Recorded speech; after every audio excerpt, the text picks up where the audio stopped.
You can keep up to date, of course, with all the latest, including reports from our Al Jazeera reporters now on the border with Libya. It's all on our website. Take a look for yourselves. That's at aljazeera.net/English. Go to the live blog page. That's got all the latest updates and images. That's it for me for now. Back to you, Shuli. Naz, thanks very much indeed for that. Well, lest we forget, there are, of course, other anti-government protests going on in other countries. More scuffles are broken out between rival groups in Yemen. Anti-regime protesters in the capital Sana'a were seen confiscating a rifle before rolling over a car and setting it on fire.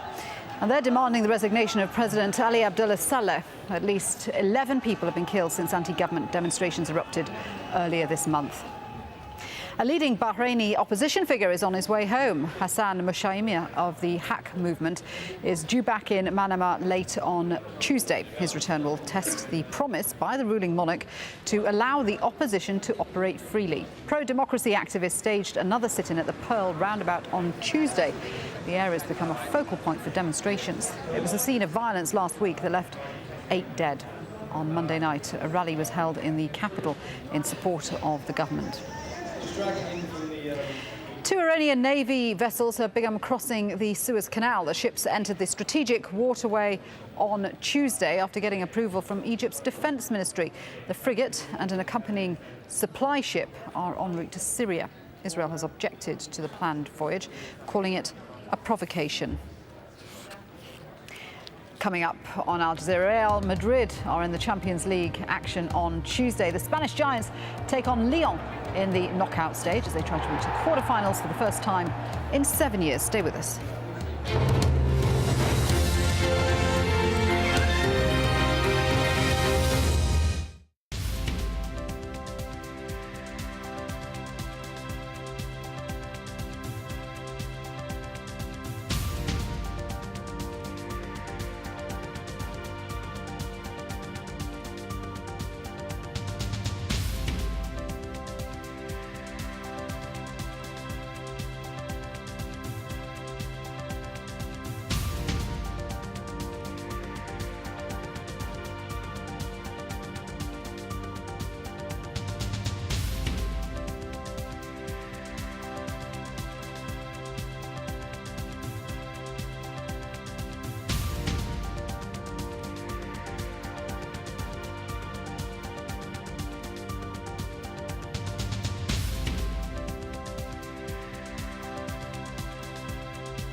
Afghanistan is faced with a huge challenge.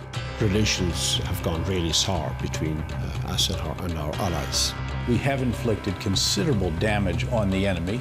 The people who make international headlines. Ultimately, the truth will out. They want to stop this publication of information that embarrasses them. Make time for Sir David Frost. Frost over the world. At this time on Al Jazeera.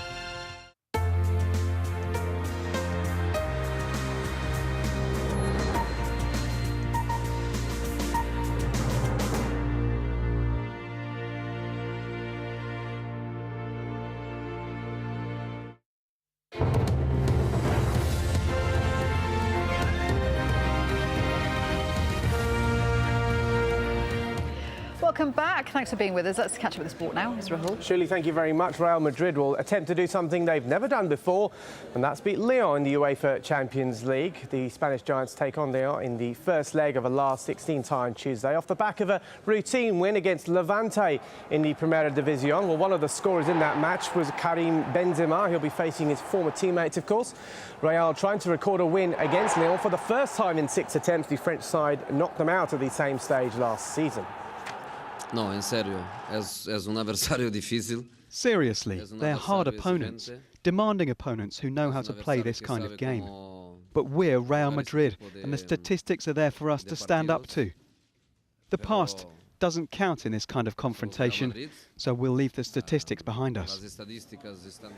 Meanwhile, Jose Mourinho's former Chargers, Chelsea, travel to Copenhagen for the first leg of their last 16 tie. This is arguably Chelsea's last chance for silverware this season. They were knocked out of the English FA Cup on Saturday, and they're struggling in 5th place in the English Premier League. England are playing their first match of the Cricket World Cup right now. They're taking on the Netherlands in Group B. The Dutch huge underdogs in this one. But after choosing to bat first, they smashed England's bowlers all over the place to make 292 for 6. Ryan ten Descata making 119 off 110 balls. England currently 54 for no loss off 11.2 overs. Meanwhile, the defending champions Australia started their campaign with a victory over Zimbabwe. Andy Richardson reports from the Indian city of Ahmedabad. Cricket's world champions may have been in town, but life was carrying on pretty much as normal in Ahmedabad. Organisers, it seemed, will struggle to fill stadia when one of the three host nations aren't involved. Australia v Zimbabwe, not quite catching the neutrals' imagination. Australia's batsmen were little more than steady in the opening exchanges. Shane Watson did break free from his early insecurities, but when he was trapped LBW for 79 and then captain Ricky Ponting was run out cheaply, Australia were wobbling somewhat on 144 for 3. There did though follow a runnable 50 from Michael Clarke, and that pushed Australia to a solid rather than spectacular 262 for 6. It was expected that Zimbabwe would struggle against pace, and that's exactly what happened.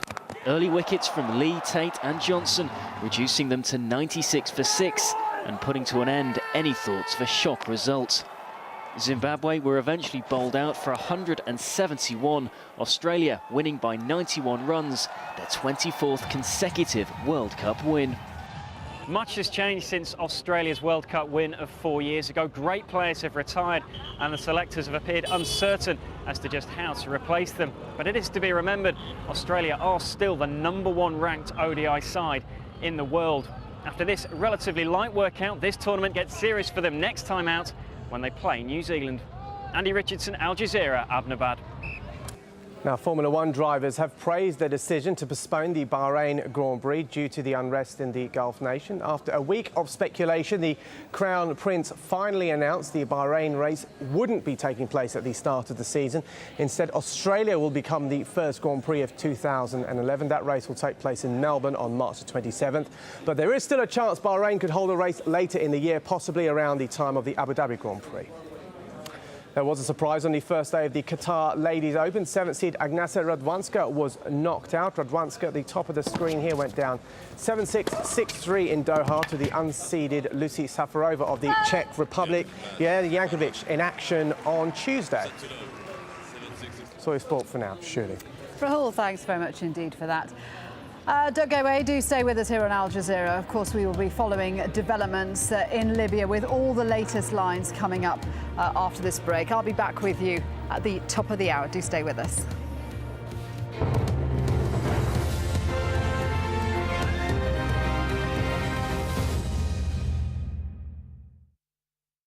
It's filled with surprises, yet with a touch of the familiar.